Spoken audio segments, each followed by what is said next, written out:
What's up everyone, John from ARTV. It's time to kick off Throwbacks Week, which, yes, of course, is an idea borrowed from Mr. Anthony Fantano of The Needle Drop. It's a time in the year where there aren't really any new releases to cover, and I already do throwback reviews all throughout the year, kind of off and on, so why not do 3 in a row like I'm going to do here. Monday, Tuesday, Wednesday, and on the 4th day, which happens to be a Thursday, I'll do a review orgy of a lot of albums that I missed all throughout 2014. Today, I'm going to be covering an album that I've been getting requests for really since I launched the channel back in 2009, and at the time, the album was only a year old. And now, yeah, the clock's been ticking here and I'm slightly 6, almost 7 years behind on this one. It's Pretty Odd, the second studio album by Panic! At the Disco. That's right, this one did not include the exclamation point in the title. Panic! At the Disco was no longer Panic! At the Disco. It was just Panic! At the Disco, and that was kind of a weird time in this band. Of course, we still had Ryan Ross, the guitarist and the vocalist in the band at this point, and of course they lost their bassist after this album as well.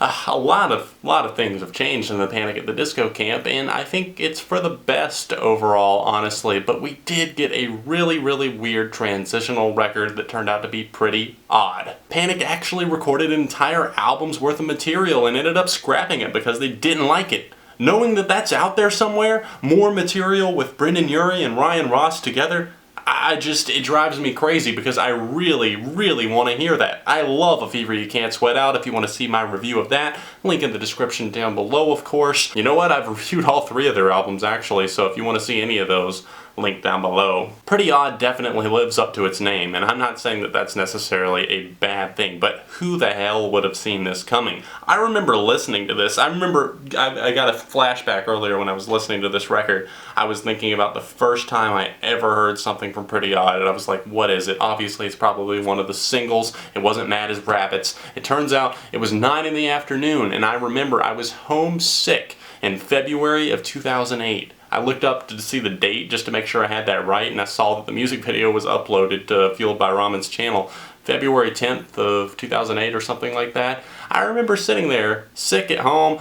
YouTube was a relatively new thing, and I'm just thinking about how much things have changed since then. I mean, I think I still had dial-up internet then, and I was trying to watch a YouTube video. You know, if you have ever had or had to deal with dial-up internet, that those things don't mesh well. But I heard 9 in the afternoon and loved it. And, at the time, I'm a kid. I don't really know what the song's about. And, of course, there's varying theories about what some of the songs and some of the lyrics are about here on this record. But I think that it's about the use of ecstasy on 9 in the afternoon. And it sounds so peppy, so upbeat that I don't really care what it's about. I love 9 in the afternoon, but it was a total sonic departure from A Fever You Can't Sweat Out's more theatrical vibe that it had going on. So big, grandiose, and rock, and then they came back with Pretty Odd, stripped everything down, added in this orchestral section, some folk sounds, some downright country-leaning tracks like Folkin Around, which was written entirely by Brendon Urie.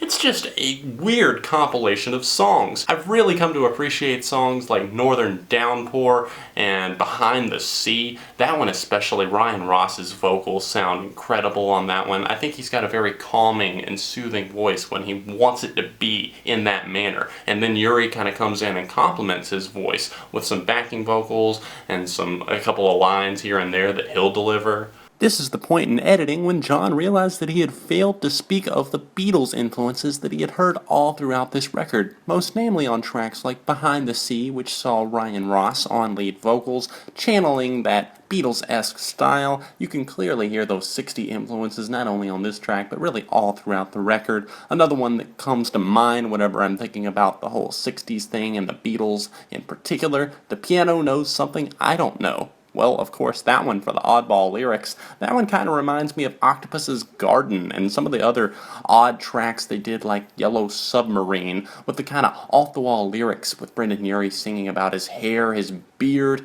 not cutting it, not grooming himself, and it just gets weird and odd and helps this record continue to live up to its name. The band has themes of nature all over this record. They were definitely going eco-friendly. They moved out to a cabin in the middle of the woods, and of course they wrote a song about that experience out in the cabins. It's called From a Mountain in the Middle of the Cabins, and that one almost kind of carries the album out. And then you've got Mad as Rabbits right after that. Really do love that track, but honestly, I thought the album should have ended with track number 14, From a Mountain in the Middle of the Cabins. Like I mentioned though, eco-friendly record. They even went out on tour and did a bunch of eco-friendly things, donated some of the tour profits from the Pretty Odd tour, and gave those different charities that supported eco-friendly endeavors. And I thought that was a really interesting thing. Obviously they're out in this cabin and they're writing a kind of about what they see, and that's very evident on tracks like Do You See What I'm Seeing? The first verse on that thing is absolutely beautiful. I love how descriptive Brendon Urie is and how his voice just sounds so vulnerable but calm and soothing at the same time. It's just one of the most beautiful pieces of music I've ever heard, honestly. And, you know, you kind of break into it in the whole chorus. I never gave a damn about the weather, it never gave a damn about me. I'm a little bit less positive feeling towards that, but just the verses on this thing are truly incredible to make it go down as one of my favorite Panic at the Disco tracks. I'd really dig the guitar on Pas de Cheval and the musicality of the opening track, We're So Starving. Of course, Ryan Ross wrote that one, but Brendon Urie sung it, so it's like Brendan's almost singing Ross's thoughts on not only this track, but really all throughout the album, and I think it's echoed by the band as well. Obviously, Spencer Smith, the drummer, was still in the band at this point too, and as you may know, Brendon Urie is the only remaining original member at this point. We're So Starving has an awesome vibe to it. It's got some guitars in there, but it's also got some different instrumentations. Like I said, that orchestral element that kind of comes in and surrounds not only this track, but really flows all throughout this record. We're So Starving is basically saying, hey, sorry, we were away for a while. It took a while for a follow-up record. Yeah, we were busy writing songs for you guys. That Green Gentleman is one that I've been digging ever since this album came out. I remember me and one of my best friends would always like watch the music video for that one. I thought it was really cool how they did like all the band members as like really tiny type. I thought it was really cool how they did all the band members as teeny tiny people, and it just brings back very fond memories. I actually did a slideshow, I think it was my junior year of high school. I made a slideshow of like pictures of like me and all my friends doing stuff, and that was one of the songs that I used.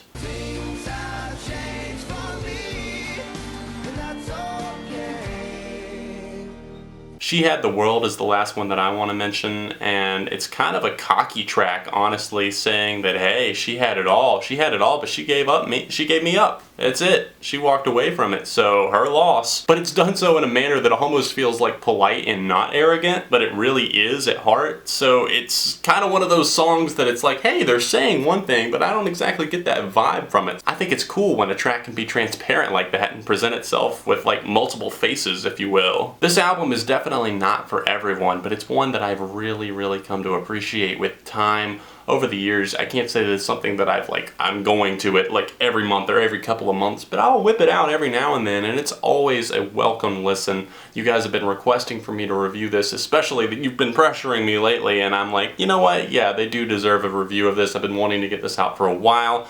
For me, Pretty Odd is a 4.5 out of 5. It's probably my second favorite Panic at the Disco record, second to only A Fever You Can't Sweat Out. Let me know your thoughts on this in the comments section down below if you've heard it. If you have not heard it, it's been out for like 7 years. I mean, come on now. Hit the like button on this video and subscribe to the channel if you'd like to see more throwback reviews and current album reviews, which is mainly what I do here on this channel. Thanks so much for watching, and I will see you very soon right here on this channel, and I'll see you a whole lot more on ARTV in 2015.